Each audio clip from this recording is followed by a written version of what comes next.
Welcome to prep Navodaya. हमारे YouTube channel में आप सभी का हार्दिक स्वागत है। आज हम लेकर आए हैं मॉडल पेपर सेट 1 का पार्ट 2। इस वीडियो में हम लोग गणित एवं हिंदी के क्वेश्चंस को सॉल्व करेंगे। इस मॉडल पेपर सेट 1 का आंसर शीट डिस्क्रिप्शन में उपलब्ध है, वहां से आप लोग इसे डाउनलोड करके अपने आंसर को वेरीफाई कर सकते हैं। तो करते हैं शुरुआत पार्ट 2 का। पहला क्वेश्चन है क्वेश्चन नंबर 41। 3 अंकों की बड़ी से बड़ी संख्या तथा 3 अंकों की छोटी से छोटी संख्या जो कि अंक 9, 6 तथा 0 से बनी है का गुणनफल क्या है। तो 3 अंकों की सबसे बड़ी संख्या क्या होगी, वो होगी 960, क्योंकि इसका यूज करना है। सबसे छोटी होगी 609 और इनको मल्टीप्लाई करना है। तो हम लोग इस जीरो को ओमिट कर लेंगे। 609 को 96 से मल्टीप्लाई करेंगे। 6 9 जा 54 और 0 की जगह 5 जीरो गया। 6 6 से 36, 9 9 जा 81, 9 6 से 54, 4 6 4 8 5 और ये 0 जो छूट गया था उसकी जगह यहाँ लगा देंगे। 584640, ये हो गया option number C. Question number 42। निम्न में से कौन सी एक संख्या 3 4 5 तथा 6 से भाज्य होगी। यानी वो जो संख्या है वो क्या होगी, मल्टीपल होगा इनका, कॉमन भी होगा और हो सकता है कि ये लीस्ट कॉमन हो, यानी एलसीएम हो या लसा हो। जरूरी नहीं है, हो सकता है कि लसा का भी मल्टीपल हो, कॉमन मल्टीपल हो केवल। सबसे जो छोटा होता है उसको लसा बोलते हैं, उससे बड़ा भी हो सकता है। चलिए निकालते हैं 3 4 5 6 का एलसीएम। 3 4 5 6, 2 से डिवाइड करेंगे। 3 एज इट इज, 2 2 जा 2, 5 एज इट इज, 2 3 जा 6, फिर 2 से करेंगे 3 1 5 3, 3 से करेंगे 1 1 5 1, फिर 5 से करेंगे 1 1 1 1। तो हमारा एलसीएम क्या निकला, एलसीएम निकला 2 इंटू 2 इंटू 3 इंटू 5। 2 और 5 को मल्टीप्लाई करेंगे 10 होगा और 3 2 3 जा 6, 60 हो गया। यानी हमारा आंसर हो गया बी। अगर ये ऑप्शन नहीं होता तो ऑप्शन क्या हो सकता था, हो सकता था 60 का मल्टीपल होता। 62 जा 120, 63 जा 180, 64 जा 240, ऐसा कुछ भी हो सकता था। तो हम उसको टिक करेंगे, राइट। अगला क्वेश्चन है 1 होल 1/24 माइनस 1 प्लस 7/36 का मान कितना होगा। तो क्या करेंगे भाई, 1 होल 1/24 को लिख सकते हैं, ये एक होल और एक फ्रैक्शन से बना है। -1 प्लस 7/36, देखिए ये -1 ये +1 कैंसिल हो गया। अब बच गया 1/24 प्लस 7/36। 24 एंड 36 से हम लोग एलसीएम निकालेंगे। क्या हो जाएगा, 12 से 2 बार 3 बार, 2 से 1 3, 3 से 1 1, यानी एलसीएम कितना आ जाएगा 12 इंटू 2 इंटू 3, यानी 26 से 72 आ गया एलसीएम। तो 72 एलसीएम हो गया। 24 को 72 बनाने के लिए 3 से मल्टीप्लाई करेंगे तो उसका न्यूमरेटर भी 3 से हो जाएगा, यानी 3 हो जाएगा। 36 को 72 बनाने के लिए 2 से मल्टीप्लाई करेंगे तो 7 भी 2 से होगा, यानी 14 हो जाएगा। तो ये हो गया 17/72, option number B, right. Question number 44। 3 लोगों ने क्रमशः 3 रुपए, 5 रुपए 25 पैसे और 6 रुपए 75 पैसे में कुछ नारंगियां खरीदी। एक नारंगी की अधिकतम कीमत क्या होगी। मान लो अधिकतम कीमत होती 50 पैसे, तो 3 रुपए का यूज करने जाते तो 6 नारंगी तो मिल जाती, लेकिन 5 रुपए 25 पैसे का जब यूज करने जाते तो आपका 25 पैसा बच जाता, जो कि नहीं होना चाहिए। आपने पूरा पैसा यूज किया है, खर्च किया है, यानी 50 पैसे तो अधिकतम कीमत नहीं है। अंदाज से अगर हम चल रहे थे गलत है। यानी हमको एक ऐसा डिवाइजर ढूंढना है जो तीनों को डिवाइड कर सके, यानी कॉमन डिवाइजर, और वो अधिकतम यानी ग्रेटेस्ट कॉमन डिवाइजर होना चाहिए। और इसी को क्या बोलते हैं, HCF यानी मर्सर। यानी बेसिकली हमको इनका मर्सर निकालना है। तो सबसे पहले इनको पैसे में कन्वर्ट करेंगे तो ये हो जाएगा 300, 525 और 675 पैसे हो जाएंगे। अब इसको डिवाइड करते हैं, इसका HCF निकालते हैं, मर्सर निकालते हैं। 5 से डिवाइड करेंगे 6 0, 5 1 जा 5 0 5 5 जा 5 1 जा 5 बचा 1 7 17, 5 3 जा 15 बचेगा 2 5 5। फिर से 5 से करेंगे 5 12 जा हो जाएगा, 5 2 जा 10, 5 1 जा 5 2 जा 10 बचेगा 35 7 बार। फिर 3 से होगा, 3 4 जा 3 7 जा 3 9। HCF जब हम कॉमन डिवीजन मेथड से निकालते हैं तो हमको एक ऐसा नंबर ढूंढना होता है जो हर नंबर को डिवाइड कर सके। तो 4 7 9 तीनों को डिवाइड करने वाला कोई नंबर नहीं है अदर देन 1, यानी हमारा ये प्रोसेस स्टॉप हो जाएगा और ये जो पार्ट है केवल इस पार्ट को इसको छोड़ देना है। इसको नहीं मल्टीप्लाई करना। इन तीनों को जब मल्टीप्लाई करेंगे तो हमको HCF यानी मौसा मिल जाएगा। तो क्या आएगा, 5 5 25 इंटू 3 75। HCF यानी मौसा आया 75 पैसे, यानी हमारा आंसर हो गया ऑप्शन नंबर बी। अब 75 पैसे का यूज करोगे तो पूरा पूरा पैसा खर्च होगा। क्वेश्चन नंबर 45, यदि 0.075 को प्रतिशत में व्यक्त किया जाए तो उसका मान कितना होगा। तो कोई भी डेसिमल यानी दशमलव या कोई भी भिन्न को अगर प्रतिशत में बदलना है तो क्या करना पड़ता है, उसको 100 से मल्टीप्लाई करना होता है। तो ये बन जाता है परसेंटेज। अब देखिए डेसिमल को मूव करने का क्या तरीका है, तो मल्टीप्लाई करते हैं 100 या 1000 या 10,000 से, तो उसमें जितने जीरो होते हैं उतने पोजीशन वो मूव करता है राइट की तरफ, और डिवाइड करते हैं तो लेफ्ट की तरफ मूव करता है। तो यहाँ पर मल्टीप्लाई कर रहे हैं, राइट की तरफ मूव करेगा, ये हो जाएगा 7.5%। Option number B. Question number 46 क्या बोलता है, 100 सेंटीमीटर लंबे एक तार से एक चतुर्भुज का निर्माण किया गया, उस चतुर्भुज का अधिकतम क्षेत्रफल कितना होगा। तो अगर कोई एक चतुर्भुज है उसका परिमाप मालूम है, ये परिमाप हो जाएगा 100 सेंटीमीटर। परिमाप अगर मालूम है तो उसको उसका एरिया अगर मैक्सिमम चाहिए आपको, तो वो जो चतुर्भुज है वो क्या होना चाहिए, वो वर्ग होना चाहिए। यानी ये जो तार से जो चतुर्भुज बना है वो क्या है, वो एक वर्ग है, और उसका हर साइड क्या होता है, इक्वल होता है, तो एल मान लेते हैं। तो इसका परिमाप क्या हो गया, 4 है, और यही है हमारा 100 सेंटीमीटर, राइट। तो एल का वैल्यू निकालेंगे तो क्या हो जाएगा, 100 इंटू 1/4, क्योंकि 4 को शिफ्ट कर रहे हैं तो तरीका क्या है, वो बीट कम बन जाता है। 4 से करेंगे तो 25 आएगा, यानी हर भुजाओं की लंबाई जो क्या है वो 25 सेंटीमीटर है। तो वर्ग का एरिया का फॉर्मूला क्या होता है, साइड इंटू साइड, यानी 25 सेंटीमीटर इंटू 25 सेंटीमीटर। तो मल्टीप्लाई करेंगे तो क्या आएगा, 625 सेंटीमीटर, 2 बार मल्टीप्लाई हो रहा है तो क्या बन जाता है, वर्ग सेंटीमीटर, यानी ऑप्शन नंबर आपका सी करेक्ट होगा। अगला क्वेश्चन है, 1 सेंटीमीटर भुजा वाले 60 घन है, अरुण ने उन्हें मिलाकर एक घनाभ बनाया, उस घनाभ का आयतन कितना। तो उस घनाभ का आयतन जो होगा ये 60 घन के आयतन के बराबर होगा। एक घन का आयतन कितना होगा, घन का आयतन का फॉर्मूला क्या है, फॉर्मूला है L into L into L. यहाँ एल क्या है, उसकी भुजाओं की लंबाई, तो वो तो है 1 सेंटीमीटर, तो 1 इंटू 1 अब 3 बार सेंटीमीटर मल्टीप्लाई हो रहा था, क्या बन जाता है, घन सेंटीमीटर, 2 बार होता है तो वर्ग सेंटीमीटर। तो ये तो हो गया 1, एक का हो गया 1 घन सेंटीमीटर, तो हमारे पास कितने हैं, 60 है, यानी 60 घन सेंटीमीटर हमारे पास है। यही तो होगा इस घनाभ का आयतन, यानी ऑप्शन नंबर बी।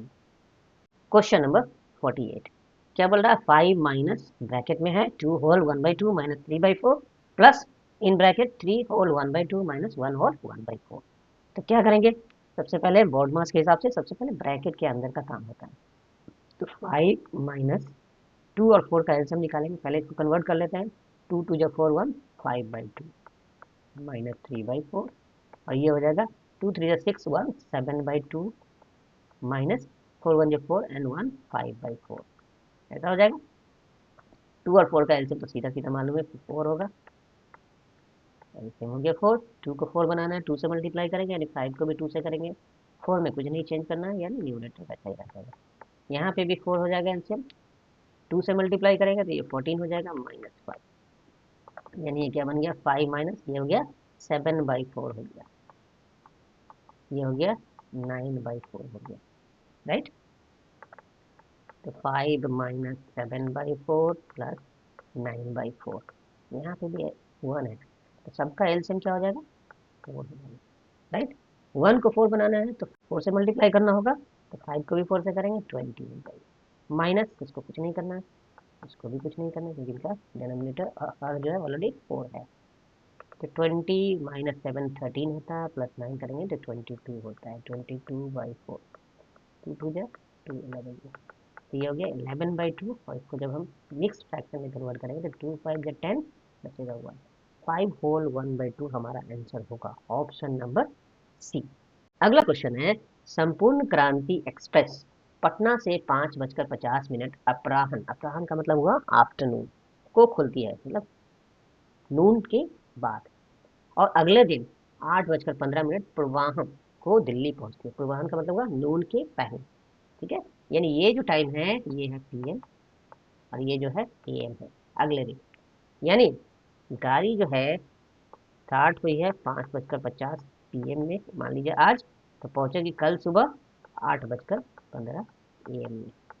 तो बीच में कहीं आया होगा आपका 12 AM आया होगा, यहाँ पे 8 o'clock आया होगा, 8 AM, और यहाँ पे कहीं पे 6 PM आया होगा। तो इन दोनों के बीच का टाइम कितना है? 10 मिनट है। यहाँ से यहाँ तक कितना है? 6 घंटा है। और यहाँ से यहाँ तक कितना है? 8 घंटा है। और यहाँ से यहाँ तक कितना है? 15 मिनट है। क्लियर है? अब देखिए 8 और 6 घंटा कितना होता है? 14 घंटे। और 10 मिनट और 15 मिनट्स क्या हो जाएगा? 25 मिनट्स हो जाएंगे। यानी हमारा आंसर हो जाएगा 14 hour 25 minute, option number C. किसी व्यक्ति को 1 घंटे का काम करने के लिए 15 रुपए मिलते हैं। यदि वह व्यक्ति 5 दिनों तक प्रतिदिन 8 घंटे काम करता है तो उसे कुल कितने रुपए मिलेंगे? देखिए 1 दिन काम कर रहा है, 1 घंटा काम कर रहा है तो 15 रुपये मिलता है। और 8 घंटा काम कर रहा है तो 8 गुना मिलेगा उसको, पैसा ज़्यादा मिलेगा। और वो कितने दिन तक करता है? ये 1 दिन में कितना मिल रहा है, तो 5 दिन में कितना मिलेगा? 5 गुना मिलेगा। अब सबको मिल 8 5 जा कितना होता है? 40, 50 इंटू 40, 15 4 जा 60, और ये 600 रुपीज़ उसको मिलेंगे। यानी ऑप्शन नंबर डी। अगला जो क्वेश्चन है, x का वह मान जिसके लिए निम्न कथन सत्य है निकालना है। तो बोर्ड मास का यूज करेंगे। सबसे पहले ब्रैकेट के अंदर का काम होगा। 11 3 जा 33 प्लस 7, 40/11 हो गया पहला वाला, इंटू 11/5 डिवीजन 3 इंटू एक्स हो जाएगा ये बाई 7 इक्वल टू 4/3। अभी देखिए 11 11 कट गया, 5 से 8 बार में कट गया, यानी ये हो गया 8 डिवीजन 3x/7 इक्वल टू 4/3।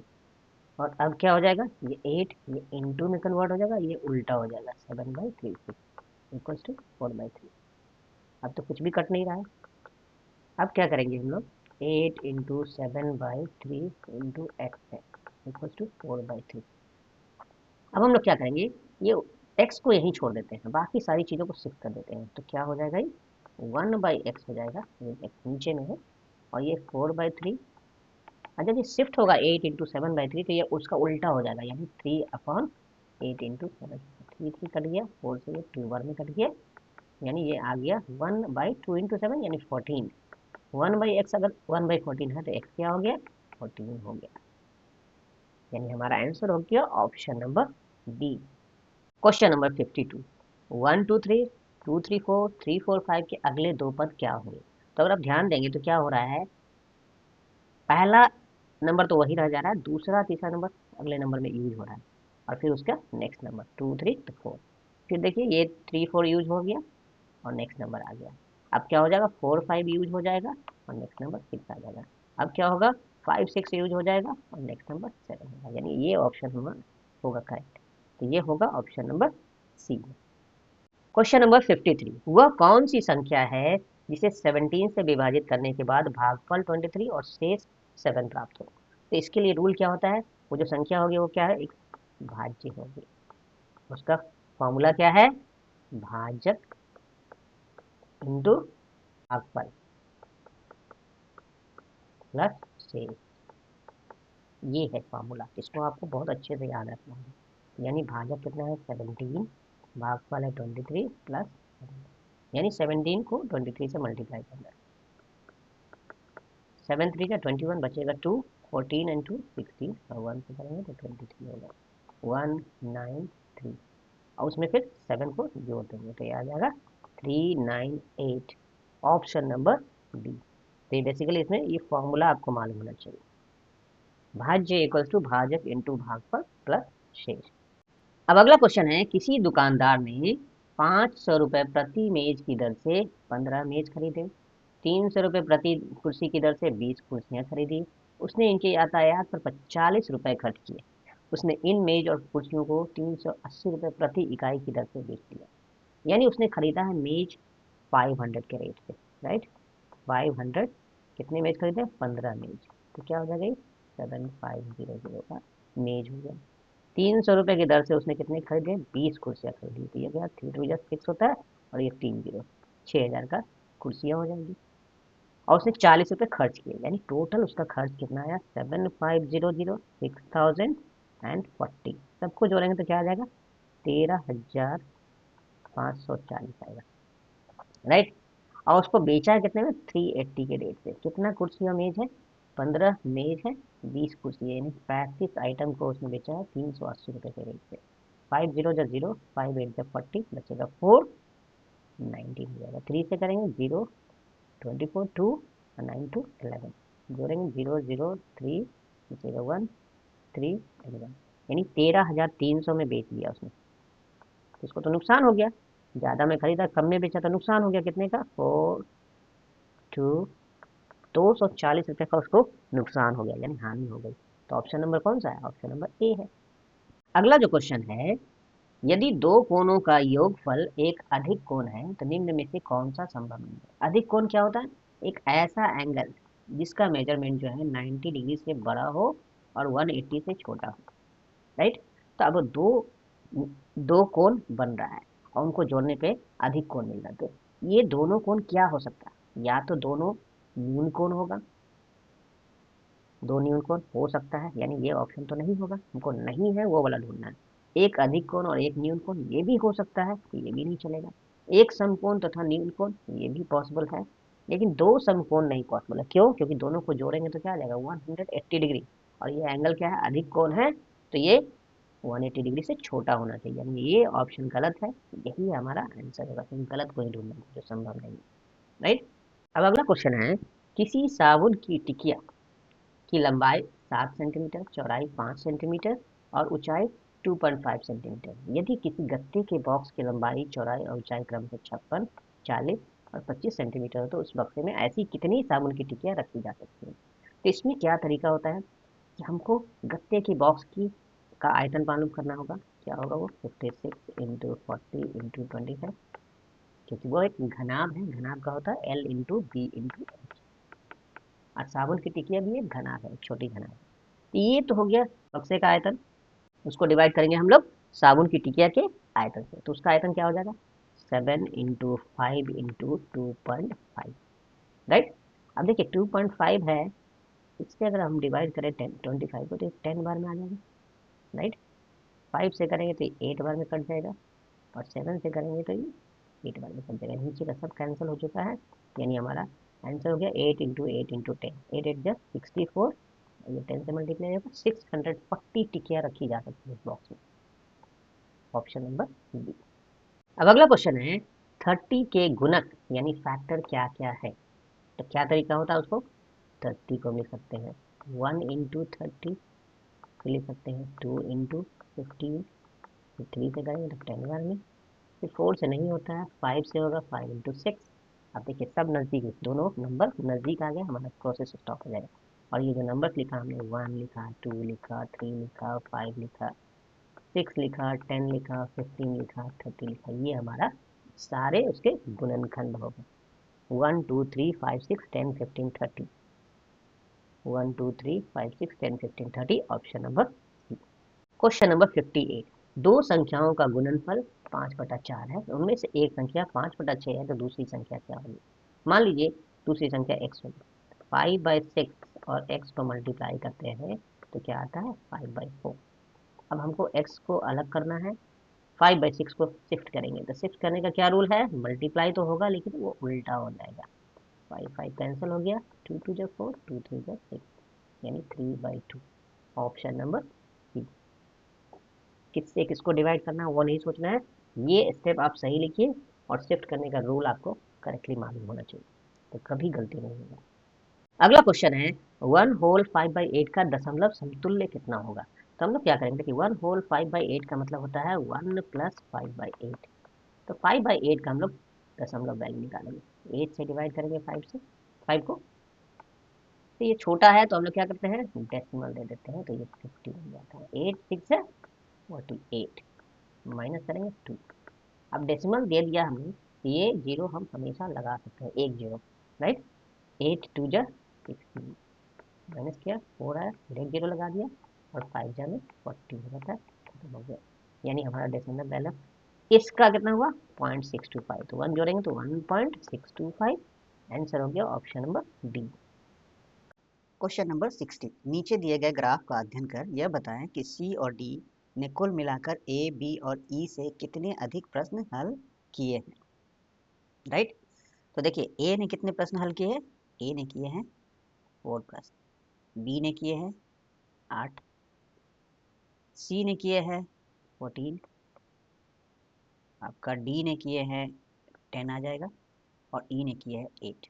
तो क्या बोल रहा है, सी और डी ने कुल मिलाकर कितने किए हैं, तो सी और डी ने किए हैं 14 + 10 यानी 24 किए हैं, राइट।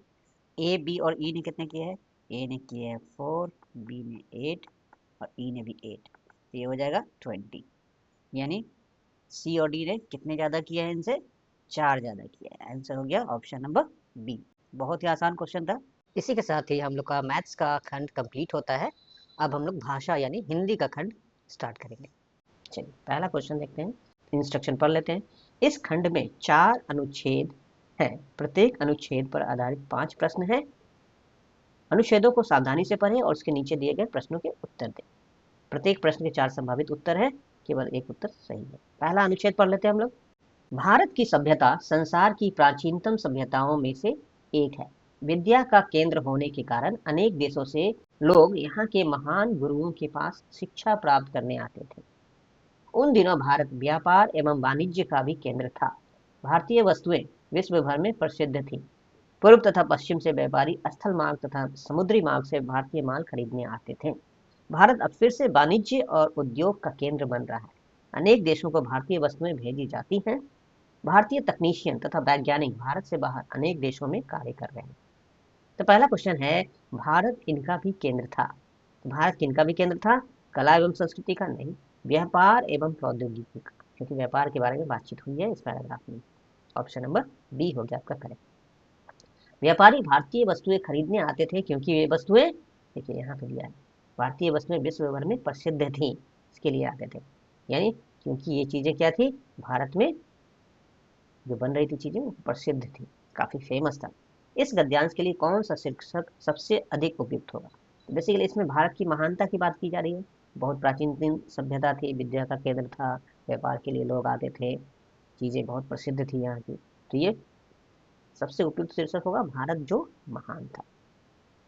लोग भारत आते थे शिक्षा प्राप्त करने के लिए, आनंद के लिए, माल बेचने के लिए नहीं, शिक्षा देने के लिए नहीं, शिक्षा प्राप्त करने के लिए आते थे, जो इस पैराग्राफ में बताया गया। अगला क्वेश्चन है, भारत विद्या का केंद्र था, क्यों। क्योंकि इसकी सभ्यता प्राचीन थी। क्या यहाँ महान गुरु थे, महान गुरु थे, देखिए यहाँ पे दिया है। विद्या का केंद्र होने के कारण अनेक देशों से लोग यहाँ के महान गुरुओं के पास शिक्षा प्राप्त करने आते थे, यानी इसका आंसर हो गया यहाँ महान गुरु थे, राइट। तो ये इस तरह से हमने पहले अनुच्छेद को कंप्लीट किया। अब अगला अनुच्छेद क्या है, अनुच्छेद नंबर 2 है, नेमिनाथ जी के मंदिर के पास ही प्रथम तीर्थंकर आदिनाथ जी का मंदिर है। इसे तेजपाल और वस्तुपाल नामक दो भाइयों ने सन 1230 के लगभग बनवाया था। दिलवारे में कई जैन मंदिर हैं। इनमें से दो मुख्य है, एक नेमिनाथ जी और दूसरा आदिनाथ जी। ये कहाँ है ये मंदिर, दिलवारे में। नेमिनाथ जी का मंदिर विशाल चबूतरे पर बना हुआ है। मंदिर बाहर से देखने में तो उतना आकर्षक नहीं लगा, पर अंदर जाकर तो हम चकित रह गए। मंदिर के वातावरण में अपूर्व शांति थी। भगवान नेमिनाथ जी की मूर्ति जगमगा रही थी। अब हम लोग क्वेश्चन देखते हैं, नेमिनाथ जी और आदिनाथ जी के जैन मंदिर किस स्थान पर स्थित है, तो दिलवारा में स्थित है। आदिनाथ जी के मंदिर का निर्माण किस साल हुआ, तो क्या दिया, 1230 में हुआ था। आंसर हो गया ऑप्शन नंबर बी। मंदिर के वातावरण में क्या थी, देखिए मंदिर के वातावरण में अपूर्व शांति थी, ये हो जाएगा ऑप्शन नंबर बी।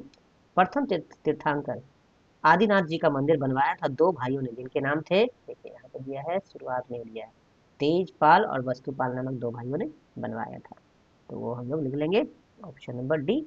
मंदिर में भगवान नेमिनाथ जी की मूर्ति जगमगा रही थी, देखिए यहाँ पे दिया है। इस तरह से हम लोग पैराग्राफ को ध्यान से पढ़ना है और उसके बाद क्वेश्चन को इजिली 2 मिनट के अंदर क्वेश्चन सॉल्व हो जाते हैं। पैराग्राफ पढ़ने में 2 मिनट लगाइए, आराम से उसका क्वेश्चन सॉल्व कीजिए। अनुच्छेद नंबर 3, श्रीमती सेन को आभूषणों का बड़ा शौक था। उनके जन्मदिन के अवसर पर श्री सेन ने उन्हें सोने और हीरों का एक सुंदर हार खरीद कर दिया। श्रीमती सेन ने उस हार को थोड़ी देर पहना और उसके बाद उतार दिया। उन्होंने उसे अपने कमरे की मेज पर रख दिया। उसके बाद वे स्नानागार नहाने चली गई। एक बूढ़ा बंदर उनके घर के पास वाले पेड़ पर चढ़ा और बालकनी से कूद गया। एक खुली खिड़की से वो कमरे के अंदर घुस गया। बंदर को वहां हार मिल गया और उसने उसे उसे अपनी गर्दन पर लपेट लिया। उसके बाद बंदर ने साइड टेबल पर रखे हुए चॉकलेट और फल खाए। जब श्रीमती सेन स्नानागार से लौटी तो उन्हें अपना हार नहीं मिला। वे जोर से चिल्ला पड़ी। पढ़ लिया आप लोगों ने, समझ लिया। श्रीमती सेन ने अपने जन्मदिन के अवसर पर क्या पहना था? सोने और हीरो का हार। करेक्ट। श्रीमती सेन ने हार कहाँ रखा था? कमरे की मेज पर रखा था। देखिए यहाँ कमरे की मेज पर रख दिया, नहाने से पहले कमरे की मेज पर रख दिया था। बंदर कमरे में कैसे घुसा था? एक खुली खिड़की से घुसा था। पास वाले पेड़ पर चढ़ा, बालकनी से कूदा और एक खुली खिड़की से वो कमरे के अंदर घुस गया। श्रीमती सेन के हार का क्या हुआ? श्री सेन उसे ले गए थे? नहीं, वो मेज पर रखा था तो जरूर, लेकिन गया कहाँ? एक बंदर उसे उठा ले गया, एक बंदर ने उसे पहन लिया। राइट। चिल्ला पड़ी का क्या अर्थ है? धीरे से चीखी, जोर से शोर मचाते हुए चिल्लाई, धीरे धीरे सिसकी, दूसरे को दोष दिए, जोर से चिल्लाना। राइट। ये हो गया आपका 5 क्वेश्चन सॉल्व किया। अब अगला क्वेश्चन अनुच्छेद देखते हैं। अनुच्छेद नंबर 4 क्या है? एक राजा बहुत आलसी था। वह कोई शारीरिक काम नहीं करता था। परिणाम स्वरूप वो बीमार पड़ गया। उसने डॉक्टर को बुलाकर कहा, कोई मुझे दवाई दो और यदि तुम्हारी दवाई से मैं स्वस्थ नहीं हुआ तो मैं तुम्हें मार दूंगा। डॉक्टर जानता था कि राजा की बीमारी का कारण क्या है। अगले दिन उसने राजा को कुछ गोलियां और एक जोड़ा डंबल दिए और कहा, श्रीमान जी, आप रोज 2 गोलियां लीजिए और सवेरे तथा शाम 1 घंटे तक इन डंबलों को घुमाइए। याद रखिए, यदि आपको पसीना ना आया तो ये गोलियां असर नहीं करेंगी। राजा ने रोज ऐसा ही किया और वह 1 सप्ताह में ही स्वस्थ हो गया। राजा क्या था? आलसी था। अगर डॉक्टर राजा का इलाज ना कर पाया तो क्या बोला गया है? अगर मैं स्वस्थ नहीं हुआ तो मैं तुम्हें मार दूंगा। इस पर हमला होगा, उसे मार दिया जाएगा। Option number D. अगले दिन का मतलब क्या होता है? Next day. अब पिछले दिन का मतलब होता है बीता हुआ दिन। अगले दिन यानी नेक्स्ट डे, यानी आने वाला दिन। गोलियां असर नहीं करेंगी अगर ठीक से नहीं ली गई। खाने के बाद ली गई। राजा ने पसीना ना बहाया, ये कंडीशन उस डॉक्टर ने दिया था। कहा था यदि आपको पसीना नहीं आया तो ये गोलियां असर नहीं करेंगी। राजा की बीमारी का कारण क्या था? उसका आलस्य था। इस तरह से आज हम लोगों ने मॉडल पेपर सेट 1 को कंप्लीट कर लिया है। इस मॉडल पेपर का आंसर शीट डिस्क्रिप्शन में उपलब्ध है, जहां से आप लोग इसे डाउनलोड करके अपने आंसर को वेरीफाई कर सकते हैं। बहुत जल्दी हम लोग मॉडल पेपर सेट 2 को लेकर आएंगे। Until then, goodbye, thank you.